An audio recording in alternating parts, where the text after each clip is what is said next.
Hello, hello.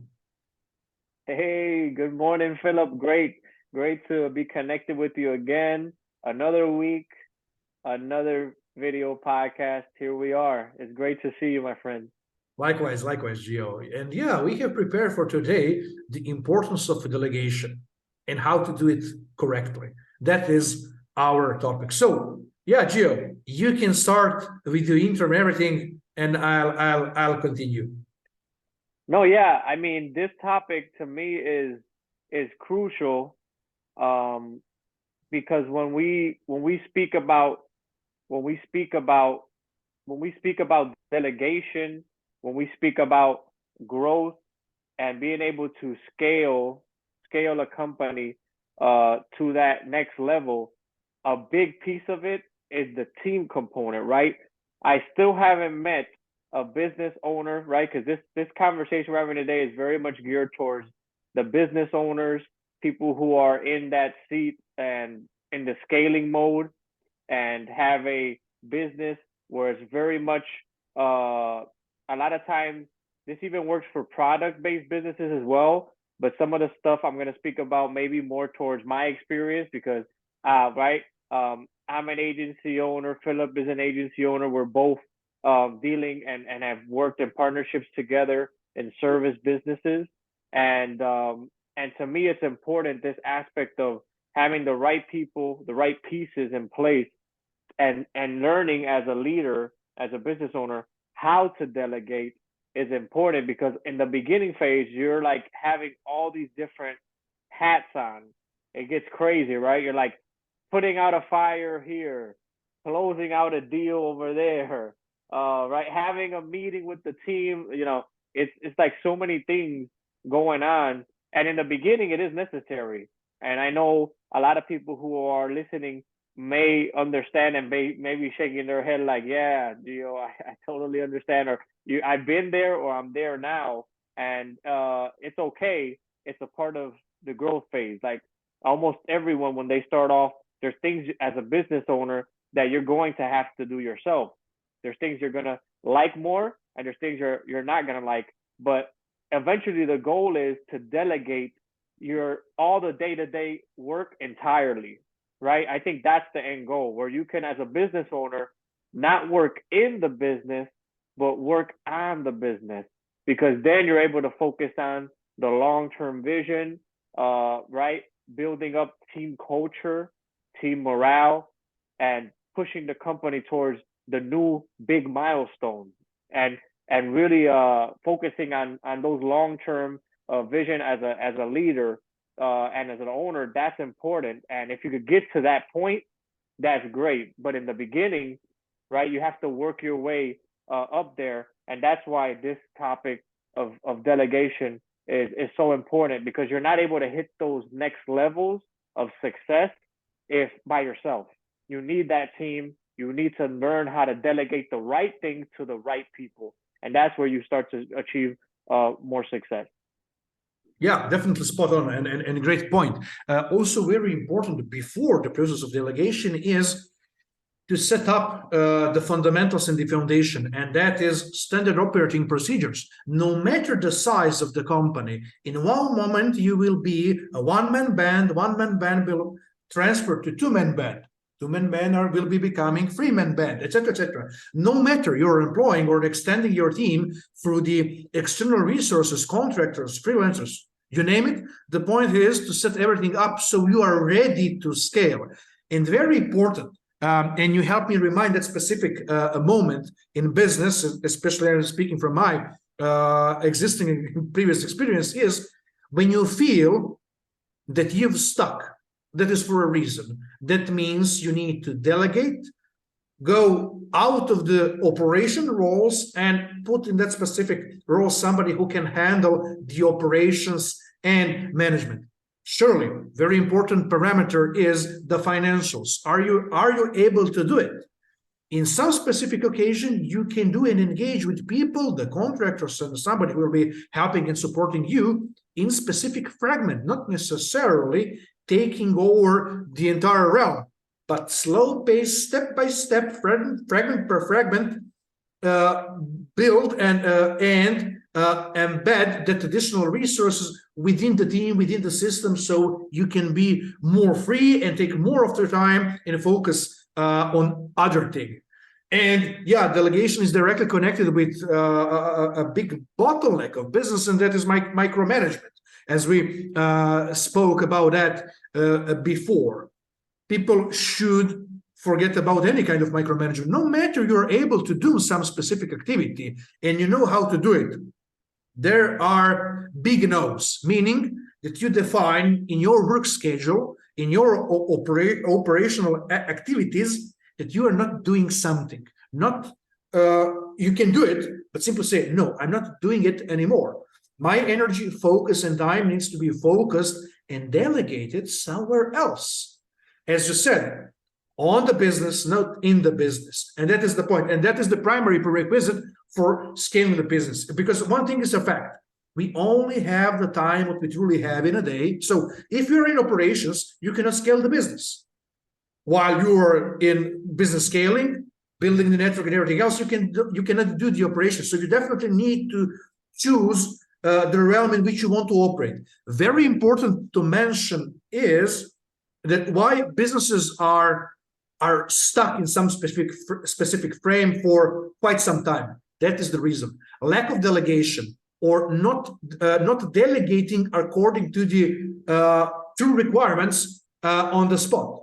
So you're stuck because you cannot scale. You're stuck because you're in operations. You need new resources. You're not able to take new resources because there are no funds, etc., etc. So that is always a circle. So you need to shift from that specific realm and go outside the boundaries and borders as soon as possible in that terms. One thing is for sure. There will be cases in which you will be spending more than earning more, but it is necessary because that is a temporary situation and a moment which will be giving you an entire realm of new possibilities, options, and time which you didn't have while doing things and being active in operations. No, I like that. I like those various inputs that you gave, Filip. You talked about, right? You talked about the importance of managing your time as an owner, the importance of managing where your focus and energy is at, right? At different times. Because like Filip mentioned, depending on where you're at and how you're scaling, is you're gonna have to be able to, as a business owner, understand where and how, when and how to shift that focus, right? Depending on where your business is at. So being able to manage your time, manage your energy efficiently while you scale, very important. And the other part that you mentioned, Filip, that I thought was very interesting is the financial side, right? Understanding that as you delegate, as you scale, you have to take into consideration that you will have those moments where you're going to see a difference in those margins as you scale and delegate. But at the end of the day, think about it. You're freeing up more time. And if you do it correctly and delegate correctly, you're actually opening up new opportunities for your team. And also you're opening up new opportunity to scale. Because if you delegate correctly, your team will be able to be more efficient with their time and do more in less time, right? Because they're not overworked, or they don't have all these roles at once. So I wanted to touch on that, Filip, as well, because I think important part of delegating is that sometimes people will be, as you scale, in more than one role. They may have a specific role assigned to them, but a lot of times that role is mixed with other roles, right? For example, I think we've seen this, right, Filip, where you have an account manager, for example, that is also a subject matter expert, for example. A lot of times those are mixed, right? It's one person doing both, even though ideally you want to delegate each one of those things to a specific person. But in the beginning, you may not be able to. And it's important to understand that when delegating the right people to the right roles that may be crossed over as you scale. That's important, because you put the wrong person with the wrong type of personality, with the wrong type of habits in certain roles, it could be detrimental to your business and your success. Another one, for example, that we've seen a lot is the account manager. This is a classic one, right, Philip? The account manager and the project manager, right? It's two people in one. Usually it should be an account manager who just manages accounts and a project manager that manages, right, the deliverables, making sure project gets executed correctly, et cetera, et cetera. But a lot of times those roles are what? In a lot of companies, it's together. It's one person that takes care of, right, the day-to-day contact with the client, but then also they're working on getting the deliverables, making sure everything is executed, et cetera.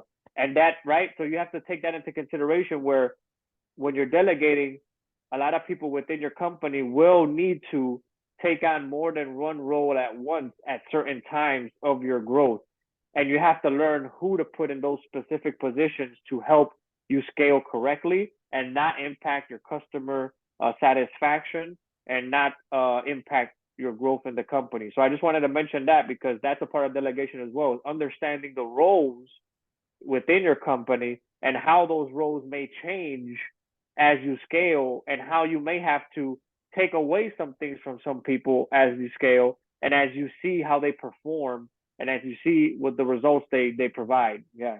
Definitely a very interesting point there. And, I'm glad that you mentioned that, because also very important parameter in choosing the right people for a specific role is to see and have a proper look and feel of their personal preferences and where they want to go in the future. Because surely that is something which has its dynamics. So it's not set in stone by default. The personal preferences and the focus points, they're being changed for the time, for the experience, especially as more experience some professional gathers, he will be having a more wider outline of all the possibilities, opportunities, and then when he sees himself in the future. So what I wanted to mention, important is to see what are the preferences, how that specific person is sitting in that specific role. Is it good in terms of character fit, organization fit, and very important, time management, accountability, and responsibility. There is no role in any company, no matter the name, the size, the number of clients handling and managing, but people need to have a good foundation in terms of culture, their owner or manager taking care of their back when needed, especially delegating new coming projects and onboarding new clients adequately. Because as you mentioned, one specific role, especially in the agencies nowadays, account manager and project managers are a one-man band in that terms, the same person. And that can operate and function, but there is very important prerequisite. That specific person cannot handle numerous projects. The quality will lack, delivery will lack, everything will be half-made. It's impossible, unacceptable by default. In the end, what was shown to me from my experience that one extremely well-organized account manager and project manager can handle up to 5 projects, tops. Somebody said, you are talking BS, they can do more or they can do less. Okay, we are talking about high-performing account manager, project manager who can, with high quality and focus, do things. But that doesn't mean he will be involved in specialty realm doing something else, because that is what is happening.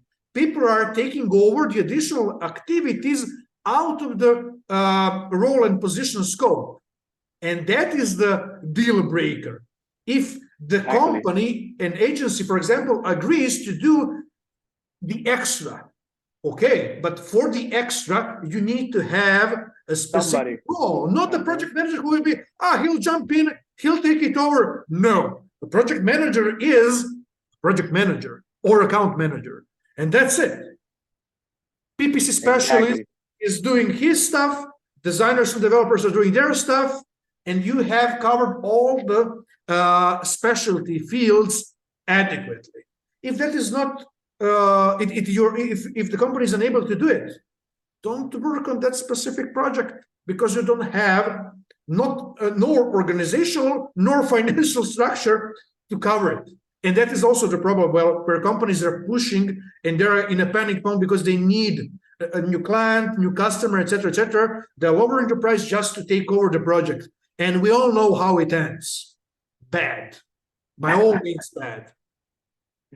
No, and to me it's crazy, like you said. I think that's a big issue, Philip. Like you said, when you're not able to, as a business owner, understand that delegation aspect, and that's where burnout happens. Yeah. Right? Where you think, oh yeah, no, they can handle it. Like they have that role, but we could add this onto their plate and they can make it happen, or we want this deal. So let's go ahead and push this onto our team that already has a whole bunch of stuff going on. But sometimes you gotta have that as a business owner, you have to have that reasoning to be able to understand, hey, is this truly something that I can execute effectively and at a high level without provoking burnout to my team? A lot of times it's no, it's just gonna make me a lot of money and right, and help me scale, and then the team is the last thing you think about. It shouldn't be that way. You should be remember, the team is helping, the people that are helping you take things off of your plate as a business owner. So you have to appreciate that, understand their limits, their capacities, and delegate accordingly, but also don't overwork them, because it will lead to burnout. It will affect your culture, and then obviously it will impact the results and the relationships with clients and how your team interacts with clients. So I think that's important. And also to conclude my point on this topic, which I think has been great so far, the stuff we've been able to talk about, is I wanted to go into this and see what your thoughts are, Philip, on like day-to-day delegating. Like, in my opinion, I think there's specific roles that as an agency owner, especially, or as a business owner, right? Let's just say a business owner. I say agency owner because me and Philip, we're talking more so in that realm, but we also understand that a lot of these principles can apply to small and medium businesses, etc. So let's just say business owners. The roles that you should be considering when you're starting to delegate as a business owner, some of those first roles, right? I think one would be project manager. We spoke about that, right, Philip? Thinking about getting a project manager because this person is detail oriented. They're the ones that help you run things, help make sure that the team is staying on track to executing and delivering what you said you were going to deliver. So, but to me, project manager is probably one of those most important roles and one of those first roles to start delegating and start looking for a great project manager. I would then say also account managers, which we mentioned as well, because these are the people that are like facing the client. They're the ones that are helping with the customer satisfaction, getting feedback from the client, making sure, right, that if anything needs to be communicated to the core team who's executing, they're the ones that are basically in between the team and the client. So that's an important role as well. So I think that's another one. And then also you have the people who are dealing with the strategy, which a lot of times I think that's sort of like one of the last ones, because as an owner, or as a lot of times the owner, you're the subject matter expert as well, right? So you usually are taking on those high level strategies, and then that's sort of like one of the last things you delegate. So that's just, I wanted to touch on that. What are your thoughts on that, Philip? On like helping people understand what they should be thinking about and what are some of the first roles they should think about when delegating?